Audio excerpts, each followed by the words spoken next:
Hello students, this is BSI academy classes. BSI academy के इस online platform पर आप सभी का एक बार फिर से बहुत सारा स्वागत है। मैं आप लोगों से पहले भी डिस्कस कर चुका हूं कि हम लोग एक यहां पर दोस्तों 2 मिनट आप लोगों के मैं सबके लूंगा। आज मैं आप लोगों से एक शिक्षक के साथ साथ एक दोस्त की तरह भी बात करना चाहता हूं। अगर आप लोगों का सपना दोस्तों यहां पर 2026 में यूजीसी नेट का है ना, और अगर आप यूजीसी नेट जेआरएफ को यहां पर जून 2026 में ही यहां पर हर हाल में क्लियर करना चाहते हो, मार्च आपका खत्म हो चुका है, अप्रैल आपका ऑनवर्ड स्टार्ट हो चुका है, टाइम आपके पास कम है, यहां पर अप्रैल और मिड में तक आपका कंप्लीट कोर्स के साथ आपको यहां पर सबसे ज्यादा जरूरी जो है वो प्रैक्टिसिंग पर ध्यान देना है कि उस टाइम पर आपकी प्रैक्टिस स्टार्ट हो जानी चाहिए। तो ये जो कंप्लीट सीरीज है जो आप लोगों के लिए लेकर आए हैं, वो स्पेशली इस टाइम को ध्यान में रखते हुए ये सीरीज स्टार्ट की गई। और ये सीरीज दोस्तों विशेषता इसी वजह से भी स्टार्ट की गई है क्योंकि यहां पर एटलीस्ट आपको ये समझ आ पाए कि एग्जामिनर यहां पर किस तरीके से क्वेश्चन पूछता है, एग्जामिनर का माइंडसेट क्या है, यहां पर कितने कॉन्सेप्चुअल बेस्ड क्वेश्चन होते हैं, कितने फैक्चुअल बेस्ड क्वेश्चन होते हैं। तो ये कंप्लीट सीरीज दोस्तों जिन स्टूडेंट्स के लिए है जो यहां पर सीरियस कैंडिडेट्स हैं, ठीक है, क्योंकि जितने भी सीरियस कैंडिडेट्स हैं आप कितनी भी थ्योरी पढ़ लो, जब तक आप दोस्तों यहां पर थ्योरी के बाद प्रैक्टिसिंग करना स्टार्ट नहीं करोगे, जब तक आप चीजों में प्रैक्टिस नहीं करोगे, तब तक आप यहां पर इस पेपर को क्रैक नहीं कर पाओगे। अक्सर दोस्तों एक सबसे सिंपल फंडा यहां पर आप लोगों के साथ सॉल्व करता हूं। किसी भी सरकारी पेपर, सरकारी नौकरी के लिए अगर आप तैयारी कर रहे हो, गवर्नमेंट एग्जाम्स के लिए जो एग्जामिनर होता है, तब तक आप उस पर्टिकुलर पेपर के लिए एक सेट ऑफ क्वेश्चंस यानी कि सर्टेन अमाउंट ऑफ क्वेश्चंस तब तक आप यहां पर अपनी प्रैक्टिसिंग में और सॉल्व नहीं कर लेते, तब तक वो पेपर को आप यहां पर नहीं क्रैक कर सकते। यूजीसी नेट के लिए मैं मिनिमम क्वेश्चन सॉल्विंग प्रैक्टिस के लिए 10,000 मांगता हूं, और ये 10,000 क्वेश्चंस बहुत ज्यादा नहीं होते हैं। 100 क्वेश्चंस आप एक दिन में लगा दोगे अगर देखा जाए तो। अरे आप 50 का ही रोज पर टारगेट लेकर चलो, आप 50 ही रोज टारगेट लगाओ, ठीक है। एक महीने में आप 1500 क्वेश्चन लगा रहे हो, समझ रहे हो। आपने अगर 6 महीने तक अगर आपने यहाँ पर रोज 50 क्वेश्चन की प्रैक्टिस करते हो, रोज एक टॉपिक करते हो, तो 6 महीने यहाँ पर टाइम जो मिलता है, उन 6 महीने में 9,000 लगभग आपके क्वेश्चन हो रहे हैं। तो ये 9,000 क्वेश्चन जो है दोस्तों कम नहीं होते, बहुत होते हैं। इतने में आपका यहाँ पर एग्जाम क्रैक हो ही जाएगा हर हाल में। कोई भी ताकत आपको उस एग्जाम को क्रैक करने के लिए नहीं रोक सकती। सिर्फ इतने ही 2 मिनट में आप लोगों से लेना चाहता था। अब सीधे हम यहाँ पर अपने क्वेश्चन पर चलते हैं। क्वेश्चन नंबर 91 हम सबसे पहले यहाँ पर सॉल्व करते हैं। विच section of the information technology acts deal with identity theft. यहां पर पूछा गया है जो आईटी एक्ट है, आईटी एक्ट का कौन सा सेक्शन है जिसे हम आइडेंटिटी थेफ्ट के अंतर भी देखते हैं। मैंने आप सभी लोगों को पहले भी बता रखा था, मैंने आप लोगों को यहां पर हिंदी में भी एक पीडीएफ बना रखी है कि सूचना प्रौद्योगिकी अधिनियम की कौन सी धारा है जो कि पहचान चोरी से संबंधित है, ठीक है। अब दोस्तों अगर हम इंडिया में बात करें तो इंडिया में जो साइबर क्राइम्स है, जैसे जैसे यहाँ पर साइबर की चीजें यहाँ पर यूज करना यहाँ पर ज्यादा हुई, यहाँ पर टेक्नोलॉजी का यूज समय के साथ जितना ज्यादा यहाँ पर इंक्रीज हुआ, उसी के बाद यहाँ पर इंडिया में साइबर क्राइम्स भी धीरे धीरे ग्रेजुअली पैरेलल उसके इंक्रीज होना स्टार्ट हो चुके थे। दोस्तों अगर मैं यहाँ पर 2000 की बात करूं तो 2000 के बाद आईटी में यहाँ पर 2000 में यहाँ पर आईटी एक्ट बनाया गया, ठीक है। 2000 में यहाँ पर आईटी एक्ट बनाया गया था, ध्यान रखना। और 2008 में दोस्तों यहां पर उसमें पहला अमेंडमेंट यानी कि पहला संशोधन उस आईटी एक्ट के भीतर किया गया था। इसमें जितने भी यहां पर आईटी एक्ट के अंतर्गत जितने भी साइबर क्राइम्स होते हैं, एग्जाम्पल के तौर पर आप मान लो हैकिंग मान लो, ठीक है, हैकिंग हो गया, या किसी की आइडेंटिटी थेफ्ट हो गई, ठीक है, आइडेंटिटी थेफ्ट हो गई। ये सारे जितने भी ये प्रोविजंस हैं, ये 2008 में जो आईटी एक्ट संशोधन किया गया था उसके तहत यहां पर ये बनाया गया था। और हैकिंग और आइडेंटिटी थेफ्ट जो है, इनको यहां पर 66C के अंतर्गत रखा गया था।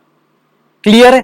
तो इसका जो करेक्ट आंसर है कि कौन सा सेक्शन है जो इंफॉर्मेशन टेक्नोलॉजी एक्ट के अंतर्गत आइडेंटिटी थेफ्ट के भीतर यहां पर डील करता है। तो इसका करेक्ट आंसर होगा दोस्तों सेक्शन नंबर 66। आईटी एक्ट कब बनाया गया? 2000 में। क्यों बनाया गया? क्योंकि यहां पर जितना इंफॉर्मेशन टेक्नोलॉजी आईटी सेक्टर्स में जितनी चीजें यूज हुई थी उसके पैरेलल यहां पर उसके साथ साथ क्राइम, साइबर क्राइम्स भी बढ़ने लगे थे। तो दोस्तों यहां पर 2000 में ये आईटी एक्ट लाया गया, ठीक है। 2008 में इसमें कुछ संशोधन किया गया और उस संशोधन के द्वारा ही इसमें जो है हैकिंग और आइडेंटिटी थेफ्ट जैसे ये सारी चीजें इसमें 2008 में दोस्तों जोड़ी गई। क्लियर है? यहां तक क्लियर? कोई डाउट? तो सेक्शन 66 यहां पर क्लियर हो गया। सेक्शन 66 डी की बात करें दोस्तों तो यहां पर है चीटिंग बाय पर्सोनेशन।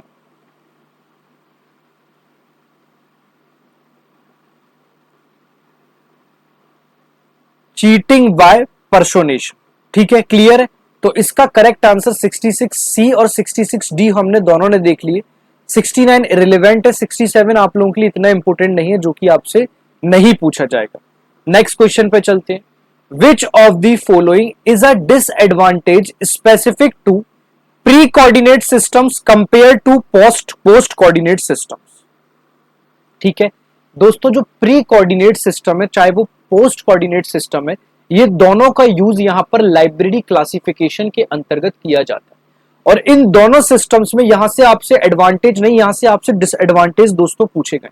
अब इन लाइब्रेरी क्लासिफिकेशन सिस्टम में इनका यूज कैसे किया जाता है वो समझते हैं कि जो लाइब्रेरी क्लासिफिकेशन सिस्टम्स हैं, ठीक है, यहां पर जो लाइब्रेरी क्लासिफिकेशन सिस्टम जो है उन लाइब्रेरी क्लासिफिकेशन सिस्टम्स में इन चीजों का जो यूज है वो कैसे किया जाता है। सबसे पहले अगर हम देखें तो यहां पर प्री कोऑर्डिनेट की बात कर लेते हैं।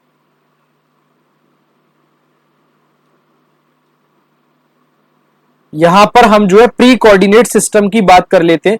प्री कोऑर्डिनेट सिस्टम एक ऐसा सिस्टम है जिसमें जितने भी सब्जेक्ट होते हैं उन सब्जेक्ट को पहले से ही कंबाइन करके यहां पर दिया जाता है, यानी कि उनका कोऑर्डिनेट जो है वो प्री यानी कि पहले से ही उस सिस्टम के अंतर्गत बना के रखा जाता है, ठीक है। और पोस्ट कोऑर्डिनेट सिस्टम की अगर हम बात करें तो पोस्ट कोऑर्डिनेट दोस्तों ऐसा सिस्टम है जो यूजर्स जब चीजों को यूज करते हैं, रिसर्च करते हैं, तो उसके बाद जो यहां पर कोऑर्डिनेट दिया जाता है, उसके बाद यहां पर जो रिव्यू दिया जाता है, उसे हम दोस्तों यहां पर पोस्ट कोऑर्डिनेट सिस्टम के नाम से जानते हैं।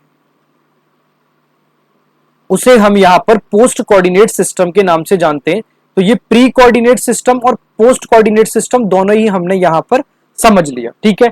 प्री कोऑर्डिनेट में एक्चुअली प्रॉब्लम क्या होती है, जब हम पहले से ही किसी सिस्टम के अंतर्गत पहले से ही उन कंबाइंड सिस्टम को यहां पर रख देते हैं तो यहां पर फ्लेक्सिबिलिटी हमें प्रॉपर नहीं मिल पाती, ठीक है। यहां पर हमें फ्लेक्सिबिलिटी नहीं मिल पाती और उस फ्लेक्सिबिलिटी के साथ साथ अगर यहां पर देखा जाए तो फ्लेक्सिबिलिटी के साथ एक और चीज प्रॉब्लम होती है, यहां पर हम एक तरीके से बंद कर रह जाते हैं, स्टक वाली सिचुएशन में चले जाते हैं, ठीक है।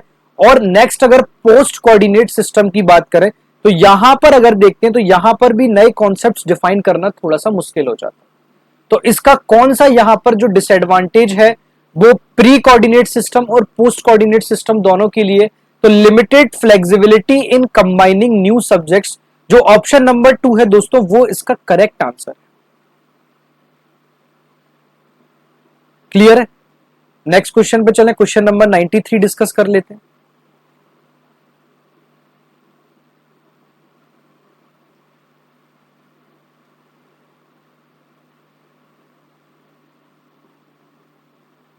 एक सेकेंड, ये पीडीएफ में आई थिंक कुछ इशू हुआ है, ठीक है, हाँ दिख गया। क्वेश्चन नंबर 93 दोस्तों डिस्कस करेंगे।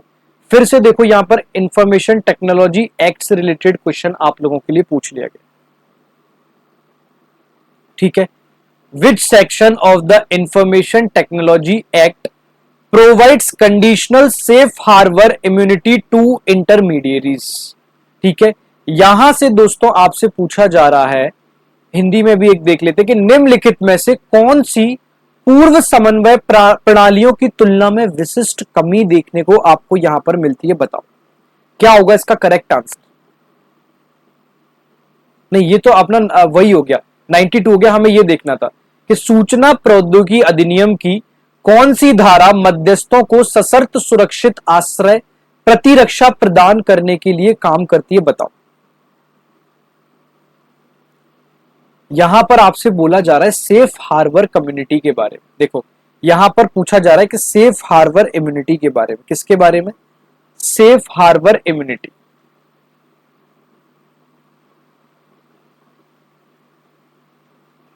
सेफ हार्बर इम्यूनिटी, जनरली दोस्तों सेफ हार्बर इम्यूनिटी क्या होती है?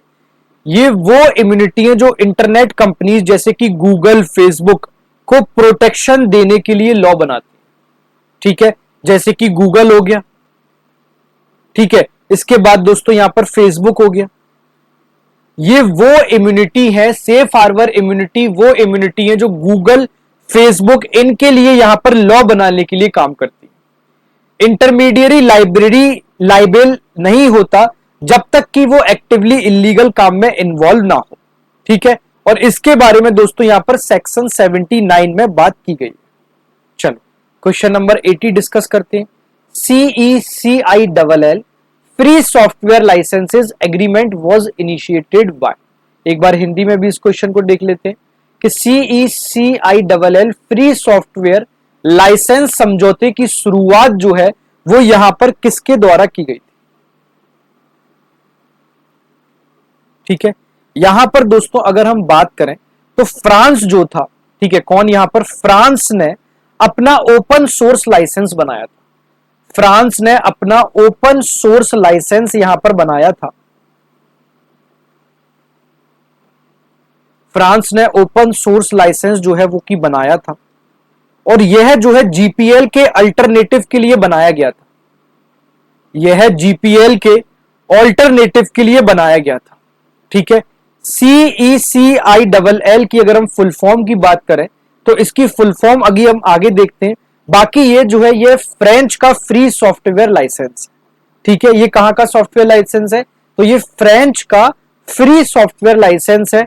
इसे जो है यहां पर CEA, CNRS और INRIA के द्वारा मिलकर यहां पर बनाया गया है। तो दोस्तों इसका जो करेक्ट आंसर होगा वो होगा ऑप्शन नंबर 2, यानी कि ABD ओनली। क्लियर है? चलो नेक्स्ट क्वेश्चन पे चलते हैं।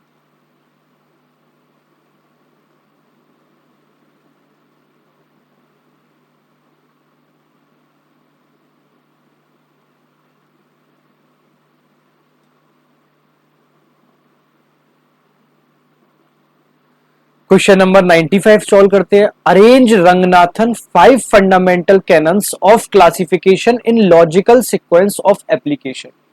ये वो क्वेश्चन है जो आपको हर यूजीसी नेट के पेपर में आपको देखने को मिलेगा ही मिलेगा। Arrange Ranganathan 5 fundamental cannons of classification in logical sequence of application. ठीक है, यहां पर SR रंगनाथन जो थे, इन्हें father of library science in India के नाम से जाना जाता है। SR रंगनाथन जो थे, इन्हें father of library science in India के नाम से जाना जाता है। इन्होंने कैनन्स ऑफ क्लासिफिकेशन दिया था। इन्होंने जो है इन्होंने कैनन्स ऑफ क्लासिफिकेशन देने में हेल्प की थी। ठीक है, और जब इन्होंने दोस्तों यहां पर कैनन ऑफ क्लासिफिकेशन देने में हेल्प की थी तो उसके लिए एक जनरली यहां पर एक जो लॉजिकल सीक्वेंस है वो लॉजिकल सीक्वेंस में दिया गया था। सबसे पहले इन्होंने यहां पर असर्टेनेबिलिटी, कैनन ऑफ असर्टेनेबिलिटी को दिया गया था। उसके बाद दोस्तों इन्होंने जो है कैनन ऑफ रेलिवेंस को दिया गया था। उसके बाद अगर हम बात करें तो इन्होंने कैनन ऑफ डिफरेंशिएशन को दिया गया था। उसके बाद दोस्तों इन्होंने कैनन ऑफ कंसिस्टेंसी को दिया गया था, और उसके बाद लास्ट में जो है इन्होंने कैनन ऑफ परमिनेंस को दिया गया था। तो इसका जो करेक्ट आंसर होगा वो होगा यहां पर ऑप्शन नंबर 2। क्लियर है? रंगनाथन के वर्गीकरण के 5 मौलिक कैननों को उनके अनुप्रयोगों की तार्किक क्रम में व्यवस्थित करें, ये इसका करेक्ट आंसर है। चलो क्वेश्चन नंबर 96 समझ लेते हैं। ठीक है,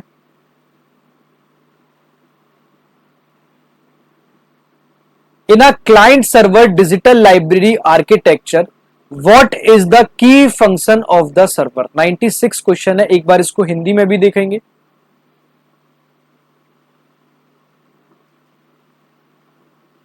अपनी पीडीएफ पे आ जाते हैं पहले हम लोग। हाँ, ये रहा। Client server digital library architecture में सर्वर का मुख्य कार्य क्या होता है? दोस्तों यहां पर डिजिटल लाइब्रेरीज में जो सेंट्रलाइज्ड होता है वो सर्वर ही होता है। और सर्वर एक प्रकार से यहां पर डेटा को कंट्रोल करने का काम करता है। सर्वर यहां पर डेटा को कंट्रोल करने का काम करता है, उसके साथ साथ डेटा को रिट्राइवल करने का भी काम करता है। ठीक है, जो भी यहां पर आप लोगों का क्लाइंट होता है, जो भी दोस्तों यहां पर क्लाइंट होता है, वो सिर्फ यहां पर सर्वर को रिक्वेस्ट करने के लिए काम करता है। ठीक है, सर्वर का काम अगर आप देखने के लिए देखा जाए तो यहां पर एक्सेस कंट्रोल, ठीक है, एक्सेस कंट्रोल के साथ साथ दोस्तों यहां पर रिट्राइवल, और रिट्राइवल के साथ साथ दोस्तों यहां पर सेंडिंग, ये आप लोगों को देखने को मिलता है। ठीक है, तो इसका जो करेक्ट आंसर होगा दोस्तों वो यहां पर बनेगा सूचना तक पहुंच नियंत्रित करना, उसे पुनः प्राप्त करना और क्लाइंट को भेजना, यानी कि controlling access to information, retrieving it and sending it to the client, ये इसका करेक्ट आंसर आप लोगों को देखने को मिलेगा। क्लियर है यहां तक? क्वेश्चन नंबर 97 देखते हैं। डायरेक्ट फैक्चुअल बेस्ड क्वेश्चन है, इसमें कॉन्सेप्चुअल है नहीं, फिर भी मैं जैसे डेटा सर्वर था तो डेटा सर्वर के लिए आपको बताया कि डेटा सर्वर क्या होता है, कैसे काम करता है, इसमें यहाँ पर access control, retrieval system, client को सर्वर रिक्वेस्ट भेजना, ये सारी छोटी छोटी चीजें यहाँ पर देखी जाती हैं। When implementing RFID in libraries which frequency band is most commonly used. Library में दोस्तों सबसे पहले आपको बता दूं जो RFID का यूज होता है वो यहाँ पर लाइब्रेरी ऑटोमेशन के लिए यहाँ पर यूज होता है, और इसकी दोस्तों यहाँ पर जो बेस्ट फ्रीक्वेंसी यहाँ पर मानी जाती है वो मानी जाती है 13.56 MHz and UHF at 860-960 MHz। यानी कि लाइब्रेरी में RFID लागू करते समय कौन सी फ्रीक्वेंसी बैंड सबसे आमतौर पर उपयोग की जाती है, तो इसका करेक्ट आंसर है दोस्तों ऑप्शन नंबर 2। क्लियर है? क्वेश्चन नंबर 98 डिस्कस करते हैं। Match the OSI layers list 1 with protocol technology in list 2। ठीक है, OSI मॉडल जो होता है दोस्तों, सबसे पहले आपको सिर्फ इतनी बात यहां पर ध्यान रखने की जरूरत है, जो OSI मॉडल है यह एक प्रकार का नेटवर्किंग का बेस मॉडल माना जाता है। यह जो है ना, यह एक प्रकार का नेटवर्किंग का बेस मॉडल माना जाता है।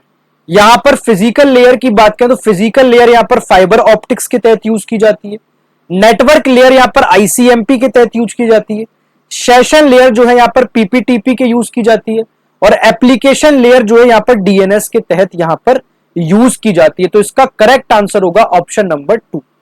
ठीक है, चलो नेक्स्ट क्वेश्चन पे चलते हैं। Question number 99। ठीक है, क्वेश्चन नंबर 99 जो है यहां पर कथन निष्कर्ष वाला क्वेश्चन है। इजी क्वेश्चन अगर देखा जाए तो यहां पर आपसे पूछा गया है कि during the network communication when an attacker is eavesdropping, it is referred to as snipping or snooping. This kind of eavesdropping is the biggest security problem that administrator face while managing the network.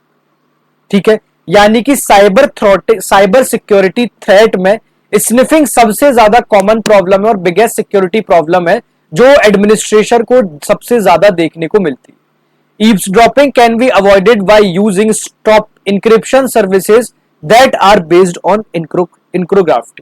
ठीक है, तो सबसे पहला यहां पर both A and R आपके दोनों correct statement है, और R जो है एक करेक्ट एक्सप्लेनेशन है यहां पर A का। क्लियर है? चलो क्वेश्चन नंबर 100 यहां पर सॉल्व कर लेते हैं। 100 में दोस्तों यहां पर आपको एक तरफ आपको प्रोग्रामिंग लैंग्वेजेस मिलेंगी और एक तरफ उन प्रोग्रामिंग लैंग्वेजेस के फाउंडर कौन है वो आपसे क्वेश्चन पूछा गया है। तो सबसे पहले अगर हम पर्ल की बात करें तो पर्ल एक प्रकार की प्रोग्रामिंग लैंग्वेज है, और इसके जो प्रोपाउंडर है, इसके जो फाउंडर है वो है यहां पर लैरी वॉल। क्लियर है? दूसरा हम यहां पर सी लैंग्वेज की बात करते हैं तो सी लैंग्वेज के जो फाउंडर है वो है यहां पर दोस्तों डेनिस रिची। थर्ड दोस्तों हम पाइथन की बात करते हैं, पाइथन के फाउंडर है यहां पर गुआइडो वैन रॉसम। ठीक है, नेक्स्ट यहां पर सी प्लस प्लस के फाउंडर है दोस्तों बाजारनेस रूपस्ट्रप। तो ये आप लोगों के लिए आज 10 क्वेश्चन की सीरीज और कंप्लीट हुई है। नेक्स्ट वीडियो में हम 100 से 101 देख लेंगे। बहुत जल्दी हम इस पूरे पेपर को अच्छे से सॉल्व कर लेंगे। दोस्तों अगर आप लोग भी यहाँ पर यूजीसी नेट लाइब्रेरी साइंस के अंतर्गत 2026 को टारगेटेड लेकर चल रहे हो तो बीएसआई एकेडमी के द्वारा 2026 का टारगेटेड बैच ऑलरेडी चलाया जा चुका है। तो देर मत करो, यहाँ पर लिमिटेड सीट्स हैं, जल्दी अपनी सीट्स को लॉक करो। टाइम आप लोगों के लिए कम बचा है, तब तक के लिए बाय बाय, टेक केयर, जय हिंद।